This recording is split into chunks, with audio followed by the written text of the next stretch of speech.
Adott egy zenekar, amit a legtöbben mindössze egyetlen dallal azonosítanak. Miközben a 70-es évek egyik legkreatívabb és legegyénibb megszólalású zenekaráról van szó. Ők azok amúgy. Tegyük is fel gyorsan, ez itt a Popjektív.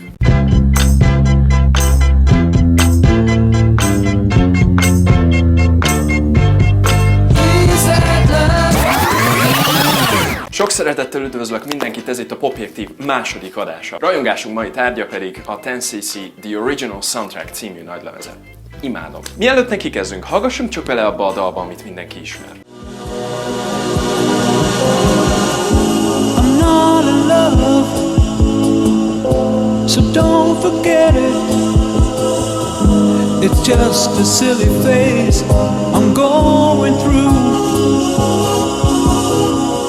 Na ugye, a 10cc a 70-es évek legelején alakult kvázi szupergrup, nem is egy, hanem két hihetetlenül tehetséges dalszerzőpárost foglal magába.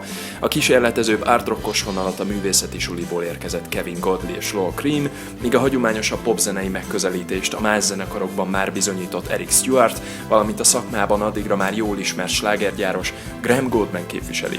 Ennek köszönhetően nem könnyű skatóják közé szorítani a zenekart, hiszen egy Godley-Creme szerzemény sokszor alapjaiban tért el egy Stewart Goldman műtől. A többi variációról már nem is beszélve. A két eltérő megközelítés viszont remekül kiegyensúlyozta, kiegészítette egymást, így létrehozva valami egészen különlegeset. A klasszikus felállás 1972 és 76 között 4 sorlemezt készített. Amiért nagyon lehet szeretni ezt a zenekart, az az, hogy hihetetlenül könnyedén ugrálnak a stílusok között, és ami még ennél is jobb hír, hogy ez jól is áll nekik. Igaz, ehhez nagyban hozzájárul az is, hogy a kvartett mind a 4 tagja remek szólóénekes, egymástól markánsan eltérő hangterjedelemmel, így a különböző karakterű dalokhoz sokkal változatosabban tudtak énekes társítani. Kreatív szempontból ez egy hatalmas előny az olyan zenekarokkal szemben, ahol az énekes minden esetben ugyanaz a személy. Vegyük például Kevin Godleyt. Személy szerint az ő hangjáért rajongok a leginkább. Egy alternatív univerzumban akár operaénekes is lehetett volna, a fickóba annyira bársonyos és sokoldalú a hangja. Egy neandervölgyi szőrmók szívszaggató hanggal. Tiszta sor. Aztán ott van Lol Creme. Neki jellemzően a rockosabb, karcosabb dalok állnak jól. Eric Stewart szintén lírai, tiszta, fátyolos hanggal bír, nem is véletlen, hogy idővel ő énekelte a legtöbb dalt a zenekarban. Végezetül pedig ott van Graham Gouldman, aki Kevin Godley mellett a leginkább képes játszani a hangjával. Ők ketten hoznak egyfajta teatralitást a zenébe, a dalokban megjelenő karaktereket a hangjukkal képesek megkülönböztetni, illusztrálni. Ezért is működtek annyira remekül a dalok közbeni énekesváltások, vokálharmóniák. Így lehet az, hogy gyakorlatilag minden egyes 10cc dalba sikerült legalább 2-3 dalnyi ötletet belesűríteni. És akkor meg is érkeztünk az 1975-ben megjelent The Original Soundtrackhez, amin talán a legerőteljesebb a zenekar közötti összhang. Az arányok jól eltaláltak, mindenki fontos szerephez jut az albumon, és legfőképpen itt találkozunk az életmű legerősebb, legösszetettebb dalaival. És a fenébe is ezen van az I'm Not In Love. Na de nézzünk csak körül jobban, már a nyitódal megér egy misét. A 3 tételes, majdnem 9 perces Ennui à Paris. Is he gonna buy? Is he gonna buy? Is he gonna pay? Is he gonna pay? Or is he gonna fall in love the all-American way?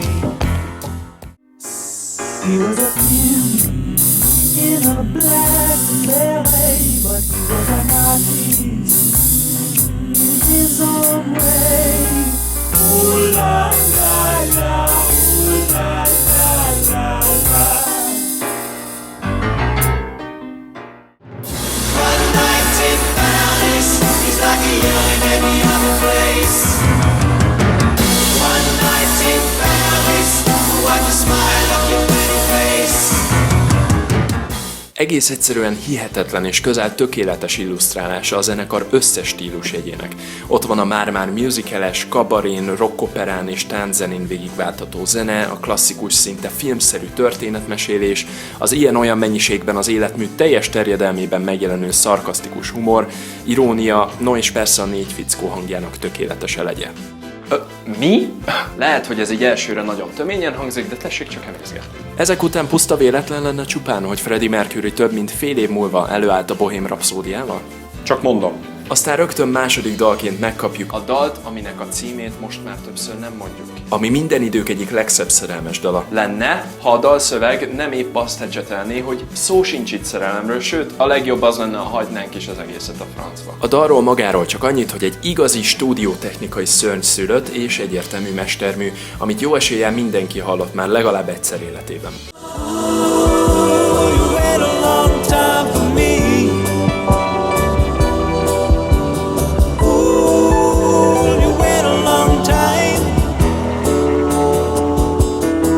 Szintén a zenekartól tudjuk, hogy az élet leginkább olyan, mint a parmezánnal megszórt minestrone. Ez amúgy baromi ötletes.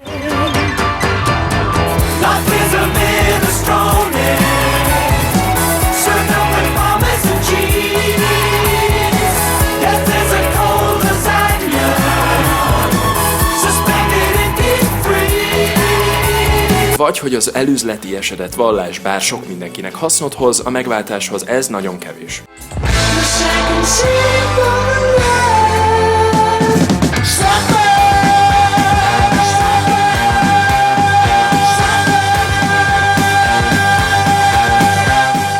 A legutóbbi újrakiadáson megjelent 2 bónuszdal pedig igazi havatortán.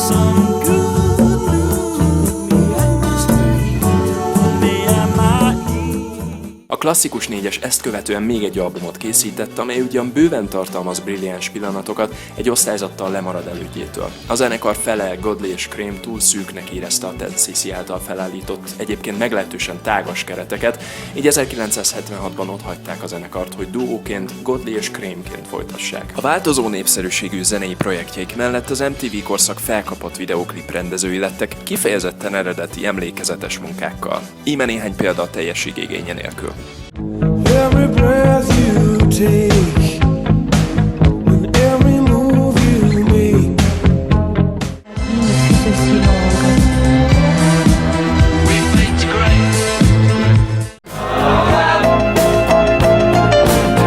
Long time ago when we was five,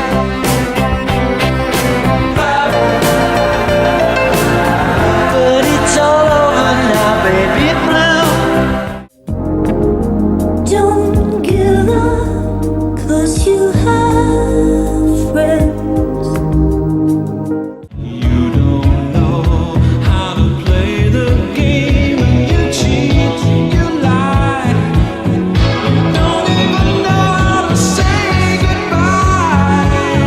A zenekar másik fele Ten Cichy-ként folytatta. Ugyan egy ideig sikerült fenntartani a zenekar nimbuszát, a változó korszellem és persze a Godley-Creme duó hiánya egy idő után megtette a hatását, hiszen a 80-as évek már egyáltalán nem a zenekarról szóltak. De akkor hogy lehet az, hogy továbbra is ezzel az egy dallal azonosítjuk a zenekart? A Ten Cichy sosem volt stadionokat megtöltő rockcirkusz. Tagjai nem voltak generációs szexszimbólumok, és ami azt illeti, a rock and roll életforma sem volt kifejezetten jellemző rájuk. Kreatív, egyéni megszólalású rockzenekarra kell gondolni, akiknek a tagjai hallhatóan a stúdióban érezték a legjobban magukat. Hallgassatok bele kedvenc streaming szolgáltatótoknál, ha pedig tetszik, irány bármelyik online zeneáruház vagy nagyobb lemezbolt. Ez volt a Popjek TV-n, Bánfi Dávid vagyok, viszlát legközelebb.